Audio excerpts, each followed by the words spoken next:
ప్రకాష్ రాజ్ గారు పవన్ కళ్యాణ్ గారికి ఎగనిస్ట్ గా, అలాగే ప్రశ్న రావణ్ అనే జోసెఫ్ అనుకూలంగా మాట్లాడుతున్న మాటలో నిజంగా అంటే తేనె పూసిన కత్తి అంటారు, అర్ధ సత్యాలు అంటారు.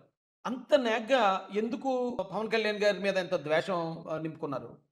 ఎందుకు ప్రశ్న రావణ్ అనే వ్యక్తిని ఇలా బలిపశువం చేశారు? ఒకసారి మీకు ప్రశ్న రావణ్ మొన్న మీటింగ్లో మాట్లాడిన మాటల వల్ల అతని మీద కేసు అయింది. రోజు అన్న జైలుకి వెళ్ళాడు. ఫస్ట్ మీకు ప్రశ్న రావణ్ ఆ రోజు మాట్లాడిన మాటలు ఒకసారి వినిపిస్తాను రండి. Secularism should be two way, it should not be one way అని ఊగిపోతూ డాన్సులు కడతాడు పవన్ కళ్యాణ్. పిఠాపురంలో ఒక కుల వివక్ష జరిగితే చిన్న పిల్లల మీద ఒక లోఫర్ నా కొడుకు కుల వివక్ష చూపిస్తే పవన్ కళ్యాణ్ పిల్లల మధ్యలో గొడవ అంటాడు. పవన్ ఈ విషయం మీద డిబేట్ చేయడం నేను రెడీ. తులసి చందు వస్తుందా, లేదంటే ప్రకాష్ రాజ్ గారు వస్తారా, లేదా ఇతన్నే పంపిస్తారా? పంపించండి. ఎందుకంటే పిఠాపురం నా పక్క నియోజకవర్గం, అక్కడ ఏం జరిగిందో నాకు తెలుసు. ఇద్దరు పిల్లల మధ్యలో జరిగిన ఒక చిన్న గొడవని ఆ పిల్లడు ఏదో చెప్పాడు. వాడు ఏమన్నాడు ఆ రోజు ఇతని ఇంటర్వ్యూలోనే క్లియర్గా చెప్పాడు. నేను వాష్రూమ్కి వెళ్తా ఉంటే 9th క్లాస్లో ఉన్న ఒక అన్నయ్యని టీచర్ గారు కుల వివక్ష చూపించి మాట్లాడాడు అన్నాడు. ఎందుకే ఈ చెప్పినోడి మీద చూపించలేదు. ఎందుకంటే ఆయన అన్నారు, మేము సాక్ష్యం కూడా ఉంది. శ్రీనుబాబు చాలా మాట, ఒరే మీ దొంగ జాతి, మీరు అసలు ఏం పేర్లు, మీరు ఇది అని అన్నదానికి సాక్ష్యం ఉంది కదా. ఈ పెద్ద మనుషులు అడగదండి. ఆయన ఎక్కడ 9th లో అన్నాడు. 9th లో ఎవరు అన్నాడు? 9th క్లాస్ లో ఇద్దరు కొట్టుకోడు కాదు ఇతనే, మీరు ఏం జాతర దొంగ అన్నారు. అది టైం వాష్రూమ్ రాగమని అది అసలు మేడం. అయితే ఎవరు అన్నాడంటే 9th క్లాస్ పిల్లల్ని రే మీరు దొంగల ముట్టలా ఉన్నారు అన్నాడట. ఆ టైంకి ఈ కుర్రోడు వాష్రూమ్కి వెళ్తాడట. వాష్రూమ్కి వెళ్తా విని శ్రీనుబాబు గారు మా మీద కులవేక్ష చూపించాడని ఆ 9th క్లాస్ పిల్లల తరపున 6th క్లాస్ పిల్లడు పోరాడుతున్నాడు. అది కేసు. ఈడేమో 6th క్లాస్, 9th క్లాస్ కుర్రోడట. ఆ టీచర్ కులవేక్ష చూపించి మాట్లాడాడట. అది వీడు విన్నాడట. కులవేక్ష చూపిస్తున్నారు మా కులం మీద, వీడు పోరాటం దిగాడు. ఇతనే ఇంటర్వ్యూలోనే చూపిస్తాడు రెడీ. లేని దాన్ని ఉన్నట్టు ఎందుకు క్రియేట్ చేయాలి? First point. తర్వాత అది దళిత క్రైస్తవ సభ. ఆ సభకి ఈయన వెళ్ళి పవన్ కళ్యాణ్ గారిని ఎందుకు తిట్టాలి? అంతంత పెద్ద మాటలు ఎందుకు మాట్లాడాలి? ఇప్పుడు పవన్ కళ్యాణ్ గారినో, లేకపోతే ఆయన అభిమానించే వాళ్ళనో, పార్టీ వాళ్ళనో, లేకపోతే కూటమి ప్రభుత్వాన్నో ఎందుకు దళిత క్రైస్తవులకు శత్రువుని చేయాలి? ఎందుకు దళిత క్రైస్తవులు మొత్తం సమాజానికి ఏంటి వీళ్ళు ఎలాగున్నారనే పరిస్థితి ఎందుకు క్రియేట్ చేయాలి మాకు? ఎందుకండి? అయితే ఇలాంటి మాటలు మాట్లాడితే అవును కేసు పెడతారు, అరెస్ట్ చేస్తారు. దీనికి సమర్థన ఏంటి?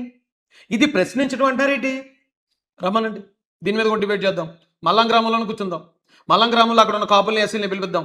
ఎవరో చూపించారు, ఏ కేసు అయ్యింది, అక్కడ బాధితులు ఎవరున్నారు, ఏ బాధితులు రోడ్డు ఎక్కారు అడుగుదాం రండి. ఇవన్నీ లేనిపోయిన అపోహలు. ఫస్ట్ ఒక అపోహ క్రియేట్ చేయటం, దాన్ని వంక పెట్టుకుని ఓకే ఒకవేళ నిజంగా అతను చెప్పిన నిజాలు అనుకుందామండి. ఒక 6th క్లాస్ పిల్లడికి ఒక టీచర్కి మధ్యలో జరిగింది.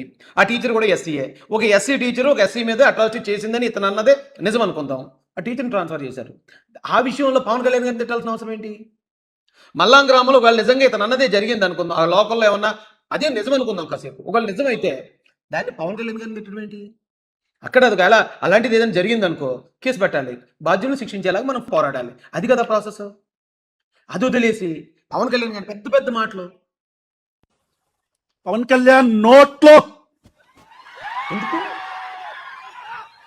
ఎందుకు పవన్ కళ్యాణ్ గారి మీద ఇంత ద్వేషం? ఒకవేళ నేను పవన్ కళ్యాణ్ గారిని విమర్శించొద్దు అంటలేదండి, నేను కూడా విమర్శించనుండే.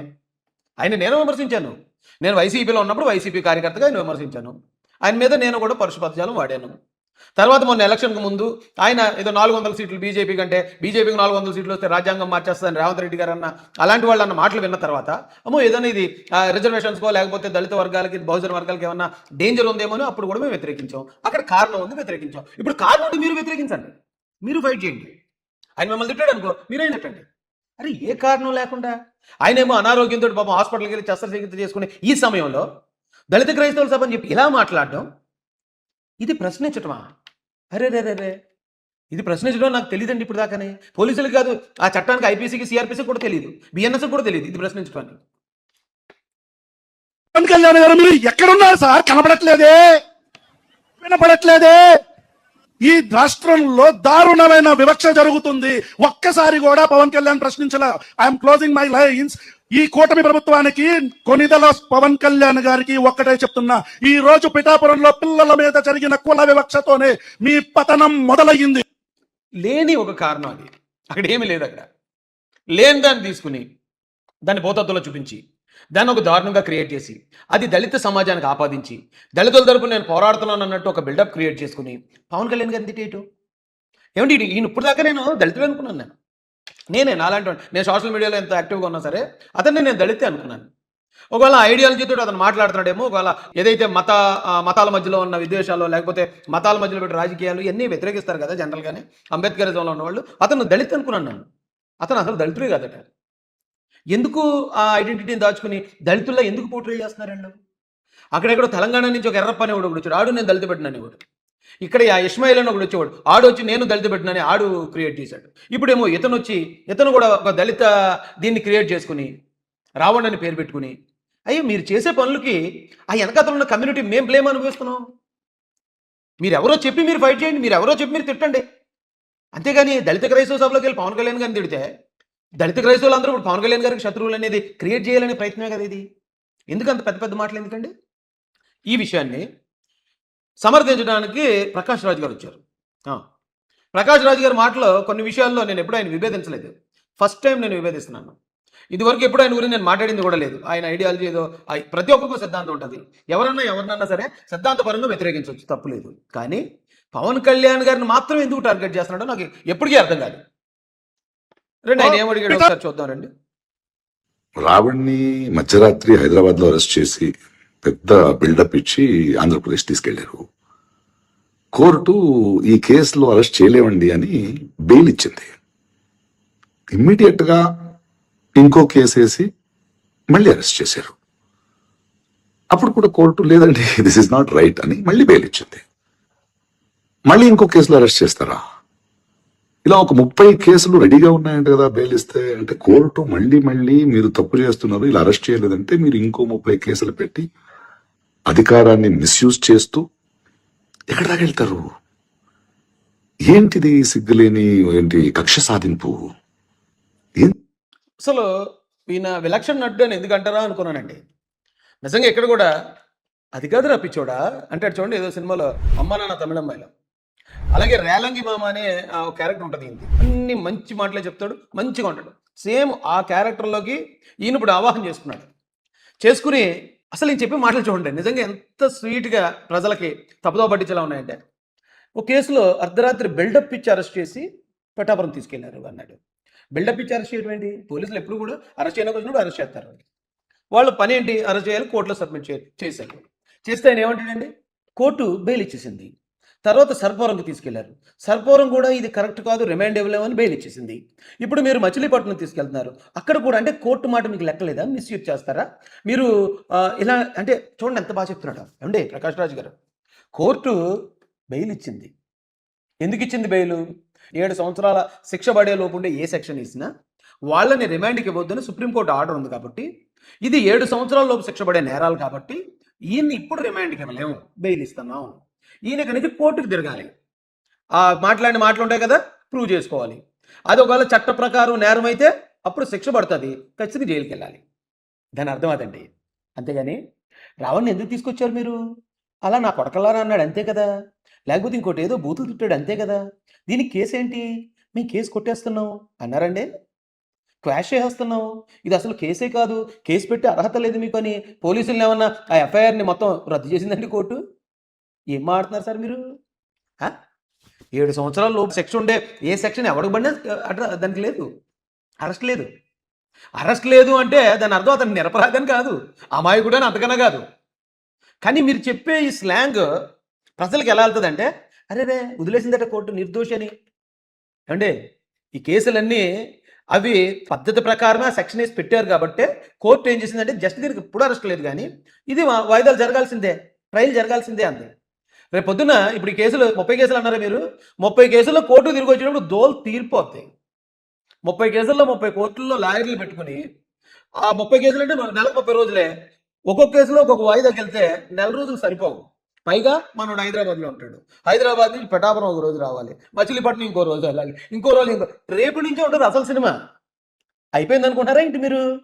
బెయిల్ వచ్చి బయటికి వెళ్ళిపోయిన వెంటనే ఇక ఫ్రీ అయిపోయాడు మావాడు, ఇంకెక్కడికి వెళ్ళక్కర్లేదు, ఇంట్లో రిలాక్స్గా కూర్చుని మళ్ళీ ఆడిని ఇన్ని తిట్టిస్తాను అనుకుంటారా ఏంటి?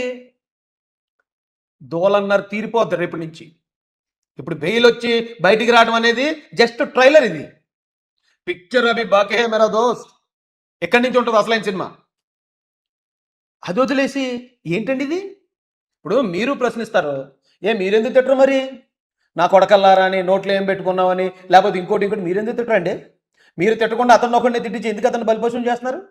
మీరు అతను అలా తిడుతున్నప్పుడు రావు నువ్వు అలా తిట్టుకో జోసెఫ్, అది కరెక్ట్ కాదు, చట్ట ప్రకారం నేరం అవుద్ది, అందుకే నేను కూడా తిట్టను, తిడితే నన్ను కూడా బొక్కలు వేసేస్తారు, దయచేసి నువ్వు కూడా తిట్టుకో భాష మాట్లాడు. కానీ మీరు ఎందుకు చెప్పలేదు ఆయనకి?